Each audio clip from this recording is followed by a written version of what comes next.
influences. You get to write the script, and you get to cast the characters, and you get to be the lead character, and you get to decide how you intend to feel, and you get to define your own point of attraction, which means you get to live your life exactly as you intend to live it. That's everything that we've been talking about here. That's what deliberate creating is. If we were standing in your physical shoes and we were an actor, we'd be writing the script of the successful actor that we are wanting to be, the one that gets to choose his own roles, the one that gets to define what kind of projects he works on, who gets to define how much money he makes and how much time he spends. We'd write that script about that, and we would own that, and then we would offer such influence about that that everyone in the industry would just know that's who you are. They would have to dovetail with you about that. Or you could play their game, which is not nearly as much fun. Absolutely not. So now my question is, in regards to that, in life, walking around, we can't necessarily control what other people do. And so the confusion sometimes comes as to if I am thinking and I'm aware that my reality is of my own making. If you're trying to figure out what they're thinking of you, then you're introducing into your reality of your own making what you think they're thinking. So why not think something that is beneficial to you? Got it. You're writing the script, so why don't you write the script the way it will positively impact your experience? It's like what the other gentleman said about the little sand becoming a pearl, and then basically everything is happening for your own good at all times. Well, everything always is, but that was where that question came from. Well, do I just sit back and wait for things to happen, or do I encourage it along with a little bit more deliberateness? And in this conversation, we're talking about encouraging it along with a little more deliberateness. Now, what is it that you want to talk about? You've answered it in a way I just want to... We did, but what do you think the question was? The question was, if you are your creator, if you're creating your... Which you are, since you are. I am the creator of my own experience. Since I am the creator of my experience, then how do I navigate the unforeseen influences that come in? And you've answered simply by doing it in advance. This is a big question, and this is a big answer, because most people don't spend too much time making sure that they're in this receptive mode. They sort of go where the wind blows. If good things happen, they feel good. If bad things are happening, they feel bad. So their point of attraction is sort of up for grabs.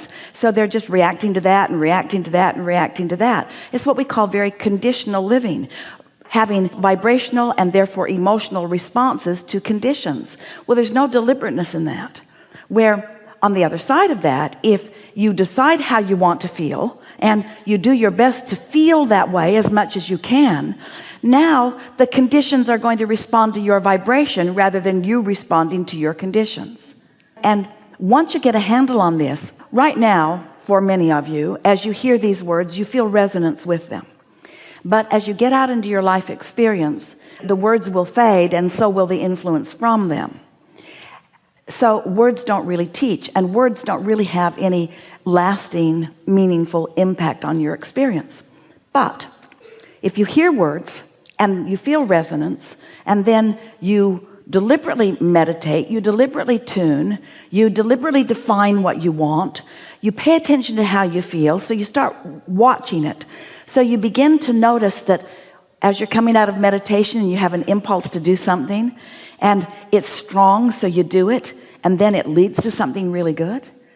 Now you have that correlation. Now you've witnessed the laws of the universe working for you because you've allowed yourself to receive. So now they mean something to you. Now it's not just hearing something that sounds good. Now it's knowledge. And that only has to happen 1 or 2 or 3 times before you've got it, before you understand that my mind is powerful. And the reason my mind is powerful is because my emotions help me to guide it. And the universe is responding to the direction of my thoughts.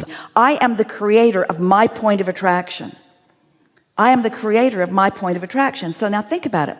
Through life, you've created this vibrational reality. And in this vibrational reality is everything that you want to be, do, or have. And your inner being, who is you, is right in the midst of that. And law of attraction is responding to that. So this point of attraction is powerful, and it's real, and it's you, and it's yours, and it's working on your behalf.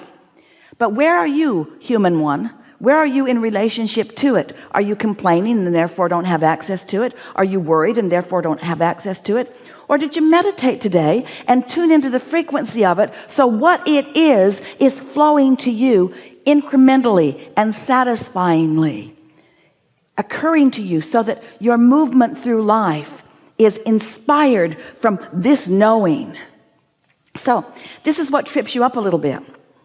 You created this reality, and it's now. It's present tense.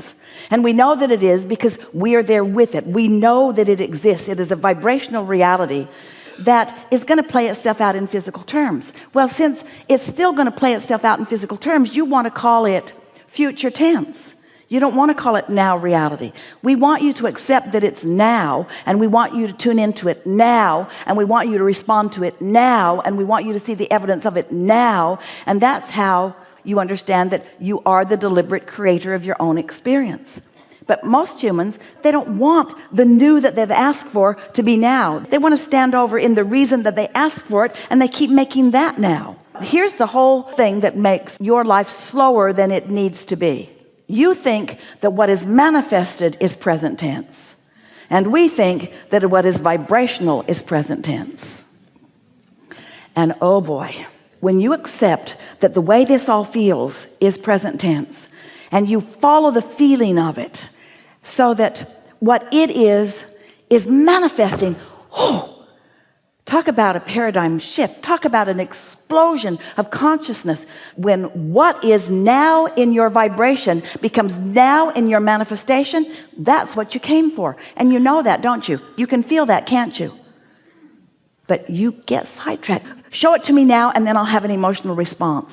No. Have an emotional response, and then you'll see it. No. Show it to me now, and I'll have an emotional response. No. Find the feeling place of it, tune into it, and let it turn into things right before your eyes because of your focus, because of your attention. There really is only one now. It's now. It's now.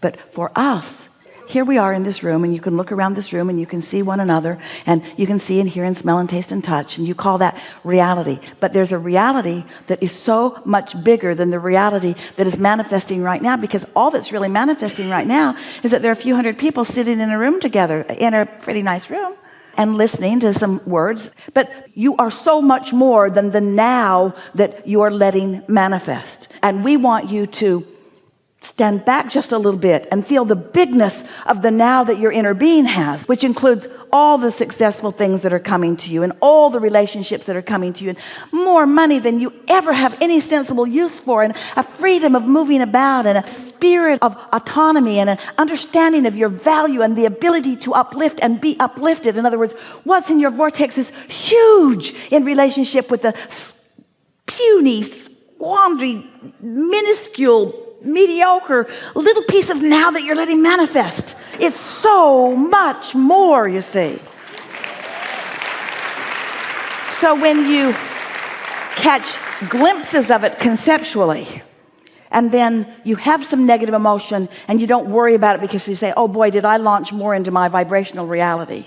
Then you affirm, and in my vibrational reality, my inner being's got hold of it, and it's gestating, and it's evolving, and the cooperative components are coming, and oh boy, it's big, and I'm really gonna like it when those thoughts turn to things. But meanwhile, here it is, those thoughts don't need to turn to things for me to be happy, because I'm joyful that those thoughts exist. I'm joyful that this now reality is real. I'm joyful that I created it. I'm happy about everything that I did that caused it to be. Everything that I've ever lived that caused this to be, hallelujah for that. It's a wonderful, wonderful thing that it exists. And now this is answering that earlier question about how much just to allow and how much to deliberately create. Now I'm going to chill, and I'm going to love, and I'm going to know, and I'm going to quiet my mind, and I'm going to feel good, and I'm going to bask, and I'm going to do as many nice things as I can for myself to hold myself in this place of receiving, and I'm going to follow those impulses. I'm going to follow them home. I'm going to follow them. I'm going to follow that inspiration, and I'm going to take delight in every 888887777 that happens. I'm going to take delight in every single piece of me getting to witness the universe working on my behalf. Now, choose what you want to experience. Whatever it is, write up a description of it as if it already happened.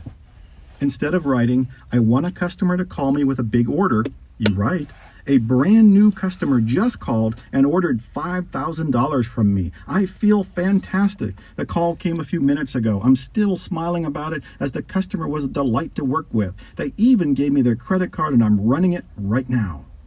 You get the idea.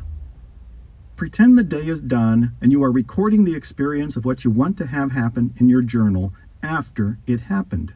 Be detailed, be joyful, enjoy the process. Describe it the way you want it just after the fact. Go ahead, stop the recording, and do it right now. Why not?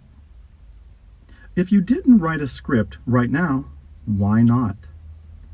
You create your next moments out of this moment. What you do right now is the energy you send out that attracts what you get later. That's the attractor factor, remember? When you write a script, being sure to do it with emotion, you create a powerful thought form or ball of energy that goes out into the world to make your script come true. This is too important to pass over. We are all connected on an energy level.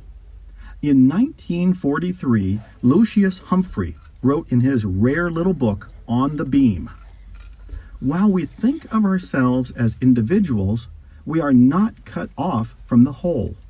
We are separate beings, but not separated beings. Because we are all connected on this behind-the-scenes energy level, we can put requests into the universe at large, and if we're not too attached to the outcome, and we are open to receiving the outcome we requested, we will receive it or something better. The people involved in manifesting your request will feel your energy on an energy level. We're all connected, remember? They will be nudged by their own spirit within to help you achieve your goals.